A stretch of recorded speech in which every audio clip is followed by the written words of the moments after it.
This is Platinum Explosion's special where myself and Ciaran are replaying The Last of Us and discussing our adventure ahead of The Last of Us Part 2. You, of course, can catch this segment in Platinum Explosion PlayStation Podcast on ExplosionNetwork.com or solo on the same website, ExplosionNetwork.com, YouTube.com/ExplosionNetwork. It'll be cut out and posted up later. Today, we're talking about Chapter 5, which is Pittsburgh, and Chapter 6, which is The Suburbs. Both are very gameplay heavy segments, although there is some meaningful story stuff here. I would definitely say playing through this, it was like, I would say like 4 hours, and it is mostly gameplay. It is the kind of the quote unquote meat of this game, kind of, where even like thinking about us going forward in the next couple chapters, this is kind of the meaty gameplay fighting through chunk of the game. I think for me, I'd forgotten a lot about this section of the game, and I think that's because it's the meaty gameplay section of it. I think because it's not... I remember the core thing. Like, I remembered how it ends, where we'll get to at the end, and I remember you bump into certain characters, but like the main like going through combat level stuff, I forgot kind of, Yeah, so. Like it's got like it's very good in its own smaller nuances, and I think its environmental storytelling is probably maybe the best of the of this game, because there's a lot of time to breathe and explore and let things play out as you're going through it, that I think really kind of helps build this world even more and builds you playing in it as part of this adventure. I've noted down one section because it was my favorite environmental part, but I haven't noted down everything. But there are the cool parts, of course, where Ellie like mentions the movie posters and all this sort of stuff as you're exploring here. That all kind of happens here. And, you know, where she's like, oh, that woman's so skinny. What's up with that? And then the part where she looks at the poster again and is like, oh, who would you see this? What's it about? And then Joel says he had to go see it, and it's a stupid teen drama. And Ellie's like, well, how'd you get dragged to a stupid teen drama? And then he, of course, quickly changes the subject of that conversation. So this chapter starts with them continuing the car drive, because that's where we last left them off, taking away from Bill's place. Ellie is sharing the items she stole from Bill, including the gay porno mag we quickly mentioned last week, the comic book, which then become collectibles from this point on in the game. Cool little thing you can find. And then the cassette tape that she also picked up, which she makes a funny joke about how Joel should be really enjoying the music because it's from his time. And he's like, this is way before my time. And then Ellie's like, I'm going to stay up. And then she goes to sleep, and you get this cool car drive moment. So then they come to the highway. I'm sure the highway has an official name. I don't know. But like the main highway through Pittsburgh, I guess, is what it's supposed to be. But it's all blockaded off like episode 1 of The Walking Dead type scenario. Very the left side of the highway where your Rick's riding down on the horse on the right side, if you can picture that poster, I guess. And Joel has a whole moment where he's like, he obviously thinks about reversing and finding a way around, but then he's like, fuck it, and he turns off right and heads down into the city, which he will soon come to regret, because as they begin driving through the city, someone begins walking up to the car like, help me, I need food. And then Ellie's like, oh, are we going to help him? He's like, that person don't need help. And then like Joel like rams him because he knows, and the guy pulls out a machine gun. There's people all above that all start shooting, which causes Joel to crash the car. And then you're pretty much in a lot of fights from this point on, as you're introduced to the hunters, as they're called in the game, because they are hunters. Hunting through. They're hunting. You learn as you find collectibles or listen to their conversations and these sorts of things that these group, the hunters in this section, they it's a similar to section to where Joel starts the game, but these people killed the army and took over this section of the Pittsburgh that they're all living in now, and they pretty much just patrol and try and trick people like they tried to do to Joel, and they'll kill them, take all their shit, rework it. It doesn't seem like there's no sign ever given that they ever try and like turn people to bring them onto their side. It's all just, we've got our people, kill anyone else, and they refer to anyone else like Joel and Ellie. You hear them shout out like tourists, because tourist is anyone that's not them in their city. And a lot of that comes in when you play the multiplayer. You play as either the hunters or the fireflies, and the hunters in that game, if you're playing as the fireflies in the multiplayer, you'll hear them yell out like tourists as they spot you and this sort of thing. So that's when that comes in a bit more, I guess. So, there's one section here where you can find like a bunch of dead bodies, like when you first walk in that room too. Yes. Like gives you a sign of just how fucked up they are and they're doing I think some it nasty stuff. insinuates that it could possibly be cannibalism. Because like it talks about butchering and stuff. Yeah. Maybe not all of them, but at least like some of them possibly are partaking in cannibalism. But that's a zombie-ish trope, I guess, at this stage, like the humans that turn to cannibalism. So, yeah. Or they could be using them as bait to lure away the clickers and such. I don't, So after a few fights, you arrive at this hotel and eventually Joel falls to the bottom, gets separated from Ellie. And the one thing I noticed here, well, because as we've mentioned, we're playing on easy just to focus on the story for this segment, is I remember as soon as I landed there, I'm like, oh, I remember this section. Like it was coming back to me, and I was being really careful sneaking around because I remembered there was like a boss fight here, or like a mini boss fight. You have to fight one of these fucking bloater things, and then I got the key card and I got out. I'm like, wait, do I remembering the game wrong? So I like looked it up on Google, and they're like, no, the bloater doesn't appear if you're playing on easy. I'm like, wow, so the easy mode in this game, not only, as we mentioned last time, made that boss easy, but it's just deleting hard enemies. It's ridiculous. I'm actually like so surprised that just the difference between normal and easy in this game is massive. It is, yeah. But it's doing exactly what we want, which is we just want to 100%, not have a hard time. We just want to be able to relax and play and then come on here and talk about the game. Yeah. Because we're not playing it to do like an in-depth. I'm just worried about when we get to playing The Last of Us 2. Like part 2, it's gonna fuck like up. it's just gonna be like, oh fuck, this is hard. Like, oh okay. If anything, there'll be like the first section, and you'll like die real easy, and then you're like, all right, I'm playing on normal difficulty now, or something like that. Yeah. It's fun. It's no different than in some other games. Like if I play like a first person shooter or something on easy just to run through and get collectibles, the next time I pick up an FPS and play it and I like stick it on normal or hard or whatever, there's always that first bit where I'm like, wait, I'm dead. Oh yeah, that's right. I need to relax a little bit. So yeah. Another interesting comment I picked up in this hotel part that I thought was worth mentioning is you can find in one of the hotel rooms as you're running around or sneakily taking. The other thing is I actually died at some point in this because I was trying to go too ham. So you can die rather quickly still if you start getting shot at. So even though we're playing on easy, I still stealth took out every single person in this hotel. That's just my default playing style. Yeah. Like it makes it more fun anyway. It makes it more fun, and then the moment you fuck up, you don't have to restart like you did in the original playthrough. It was just, oh, fuck it. Okay, I'll just fight my way through this. Yeah, just fight through it. Yeah. But I tried to run through first and I got killed very fast. I was like, well, oh, these are too many people even for easy mode maybe, so I better chill out. But in one of the rooms you can find these two people who appear to have committed dual suicide. I don't know what the official like wording for it is, but and Ellie comments about, oh, they took the easy way out or something along those lines. And then Joel responds to her by saying it ain't that easy, trust me, or something like that. Which I can't remember hearing the first time, but automatically started getting me thinking because I'm like, oh, it makes it sound like Joel has contemplated suicide with that little sort of, oh, trust me, it isn't that easy comment. So that's a little play at a period of Joel's life we never get to find out about, which is the period after Sarah's death, but before he becomes this badass, angry, gun for hire type thing where we skip ahead in time. Like it really does make it sound like there was obviously a few years there where shit was probably really hard for him and maybe he contemplated doing suicide and whatever else. So I thought that was quite interesting. Bit of slight character building. And a lot of that stuff happens in these small moments that if you are rushing through the game, you'll miss because although we're playing on easy, I'm still exploring. I'm not following a guide for collectibles, but I'm definitely checking every fucking room. I'm checking for collectibles. Anytime either of them start talking about something, I stop and just chill and let them, like, I don't want to accidentally like walk too far and fuck it up. And I think I did it once and I was so annoyed. I was like, God damn it. Like I've walked just that little bit too far, but I think I did it once earlier where Ellie had triangle above her to trigger it. And then like by the time I saw it and stopped the walk animation, it finished walking too far and she'd start walking. I'm like, God, fuck. Now I've been trying to be even more careful. Yeah. So Joel eventually escapes and he attempts to meet up with Ellie once again, but then he's like climbing this ladder inside the hotel and he gets tackled by a hunter. The hunter appears to have Joel bested because he's got Joel's head underwater and all this sort of stuff.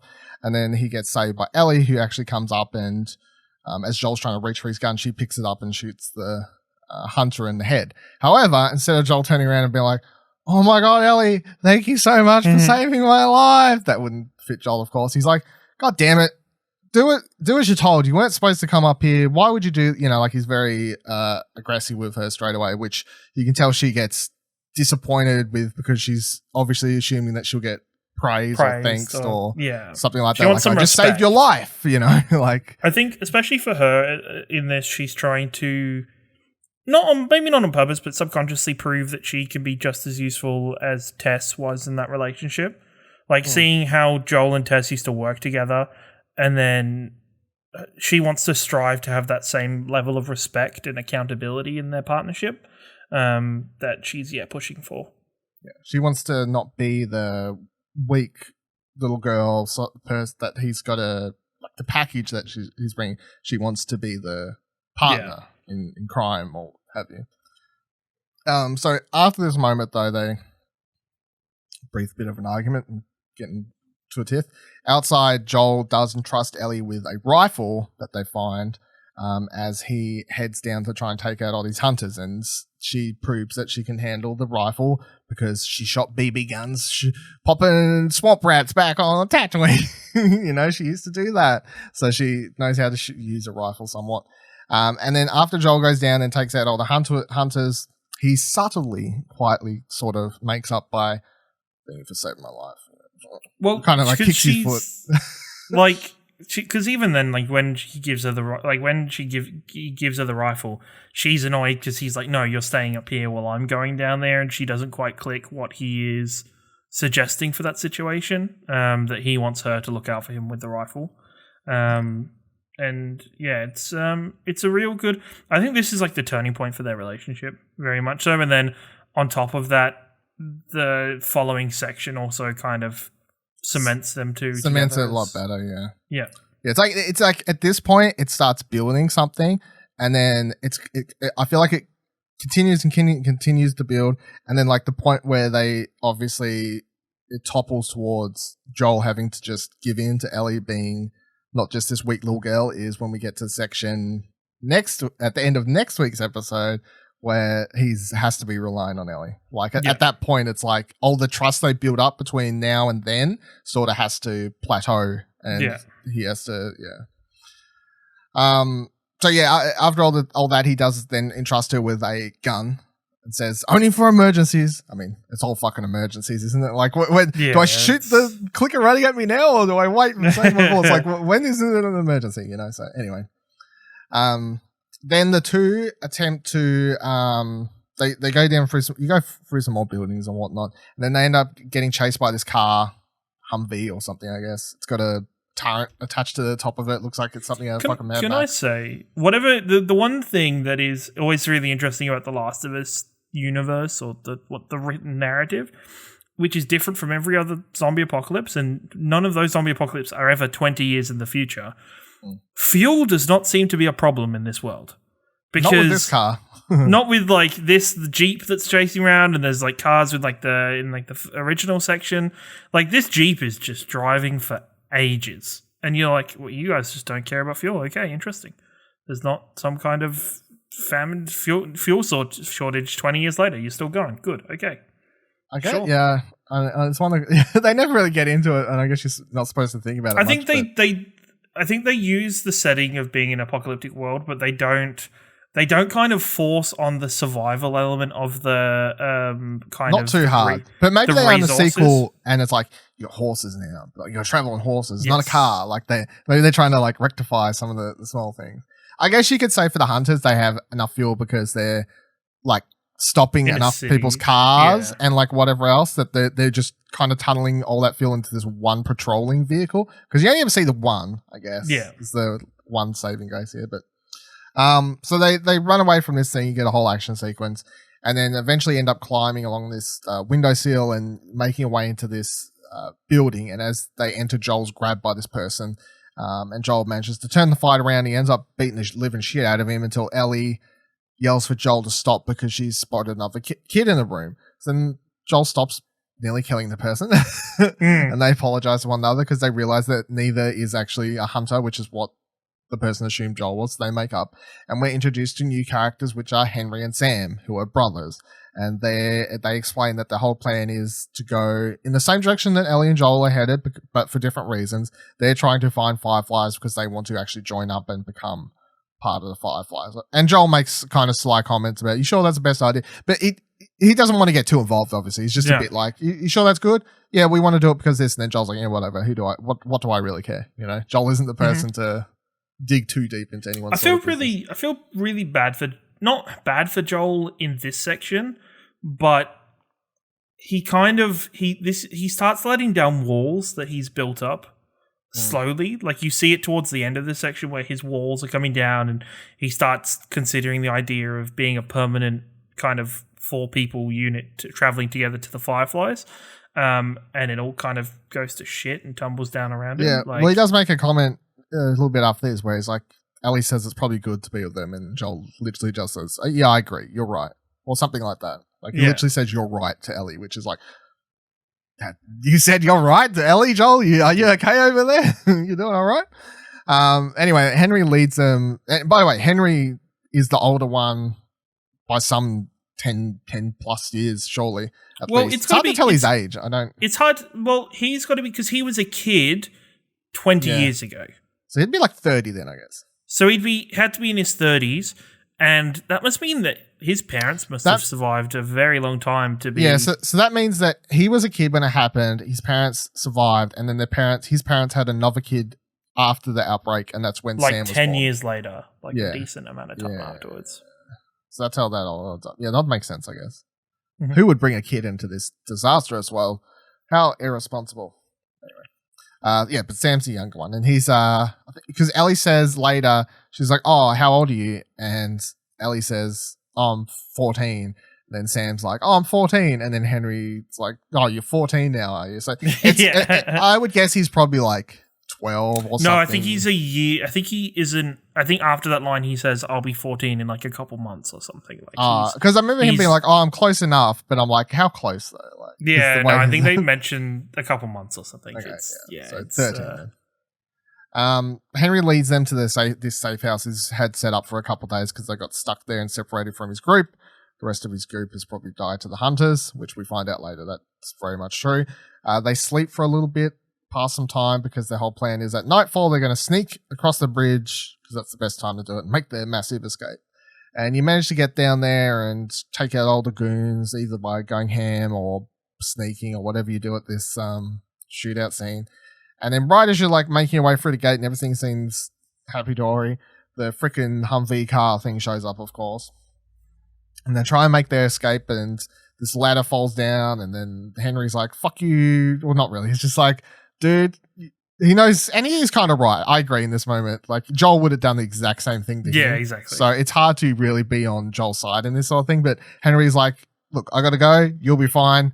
And he takes off with Sam, and then Ellie's like, "Well, she jumps back down and is like, we're in this together." So then the two of them have to make their escape. And then you go through this whole action sequence running. Somehow Joel and Ellie, neither of them get shot by the 1,001 bullets flying past them. It's the most Uncharted-esque sequence when you're running from the thing shooting a million bullets. The amount of times I've done similar things, even like the tank thing in Uncharted 2, where there's like shit going everywhere. Somehow Drake doesn't manage to get hit by any of these bullets. Yeah. But you're like, whatever. And this is one of those sequences where it's like important to remember that this game is like action game, not actually a survival horror game. Like when you start, it's like it's a horror. It's got horror elements, and it is a horror game. However, it is not a survival horror game. It is an action horror game, and this segment really shows that the most. So they end up crashing on this beach after they dive off the water, and Ellie forces them to dive off the water, and they wake up on this beach. Henry and Sam are now back with them, and Joel is quick to spit it with Henry, but then calms down after some time.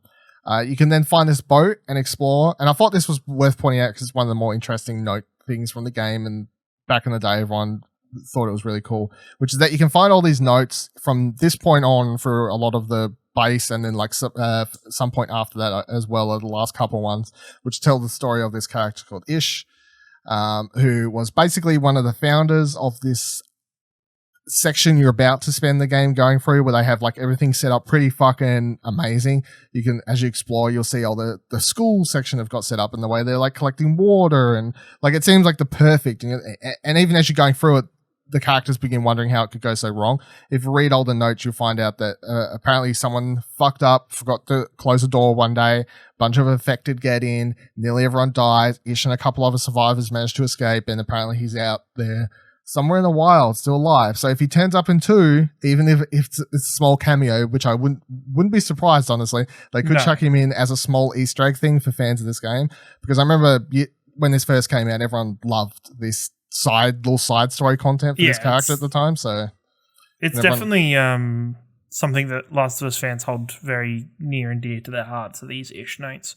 And just the notes throughout this section, this sewer pipes kind of section is very... it can be a bit hard, especially like there's one room you go into and there's a note about somebody who'd locked themselves in there with the kids. With the kids, yeah.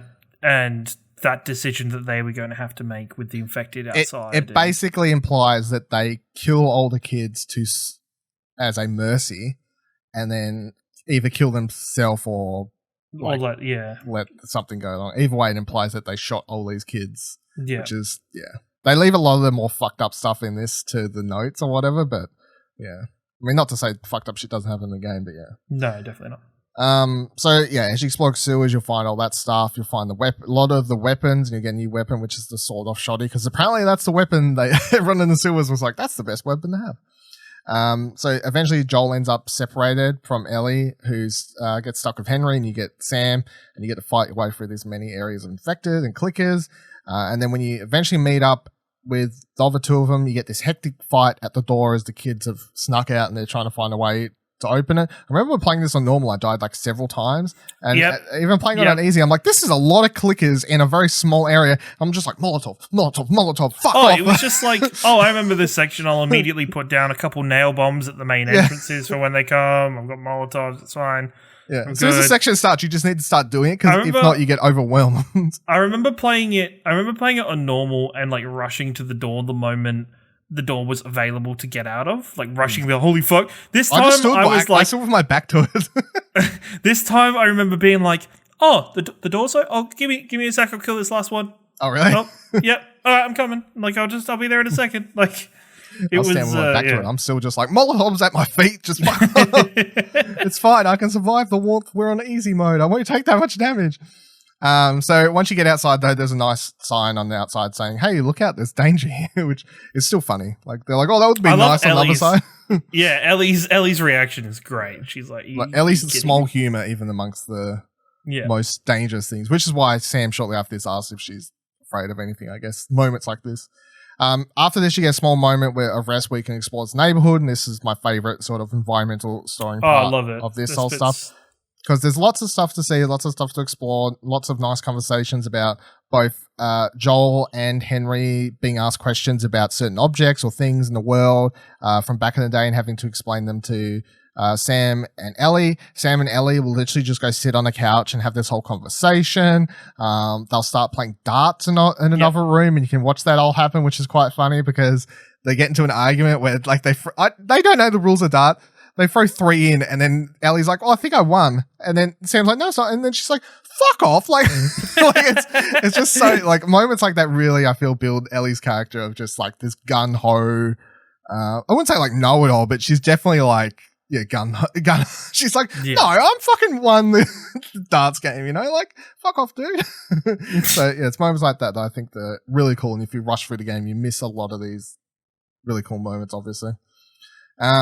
After this, you reach a suburb where there's a sniper parked at the opposite end of it, and you fight your way I'd completely through. Forgotten about this section of the game. So had I. I got to it and went, "Oh, I remember now." As soon as I got there, I was like, "Oh yeah, I remember now." And then you'll get up there. But until then, if you'd asked me, I would have been like, "What? Sniper section?" So once you get up there, you end up taking control of the gun yourself, and you have to shoot a bunch of clickers, and then eventually the fucking tank car shows up, and you end up destroying that, which then draws a whole horde of clickers to come through. I'm always really confused about what those hunters are doing all the way out there, though. Like, it just seems very fucking... They're obsessed. They're like, "Oh, we can't let these people go. We're going to chase them to the end of that." But, like, the sniper and stuff, I'm like, fucking hell, how many people do you get coming through here? Like, I think it's supposed to be, like, that's the edge of their... Okay. section, I guess, is how I took it somewhat, you know? So, that's the end of fair enough. the town because you're like you've gone through the main town and now we're in the suburbs and like the suburbs I guess are on the outskirts and then we leave those somewhat. There is of course a section here where Sam gets bit. You don't know it just yet. However, he does get bit right at this moment where he gets tackled to the ground. Obviously, I never noticed it the first time I played the game, but this time I'm like, that's it. That's the time that's when he got bit right there and then.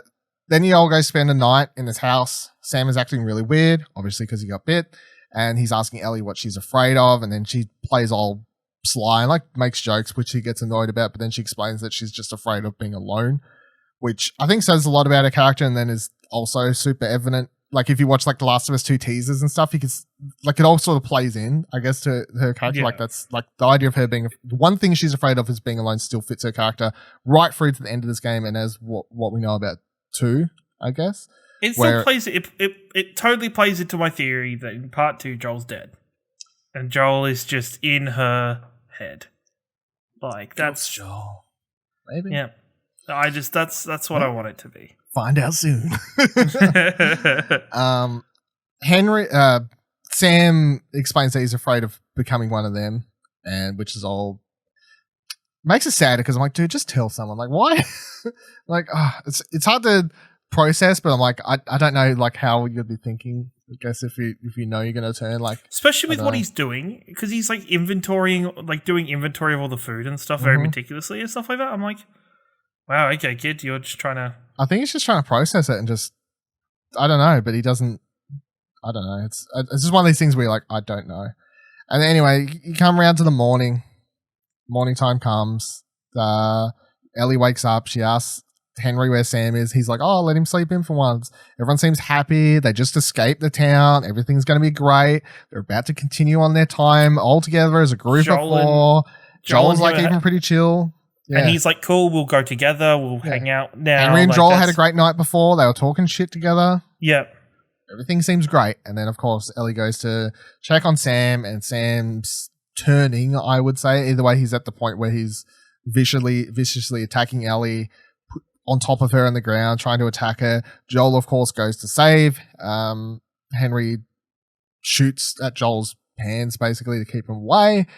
And then eventually Henry realizes what he has to do, and he shoots his own brother. But, of course, then he begins, like, freaking out, understandably.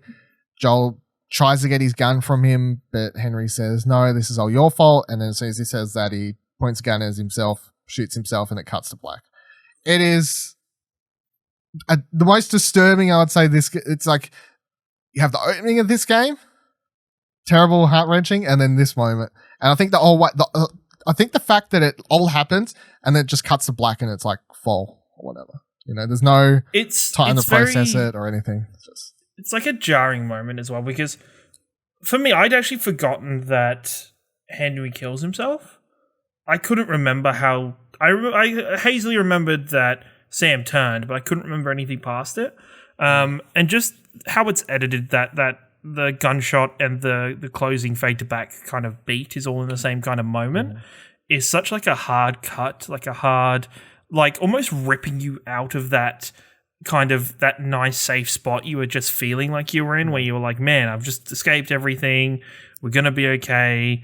It just like rips you out of that straight away and pulls you back into the world that The Last of Us is coming on in. So it really is like, it pulls the rug. It's like, and remember what game you're playing? This world fucking sucks and shit's terrible and people are going to die. You know, it's really just a reminder, because I guess up until this stage, everything's been pretty good, you know?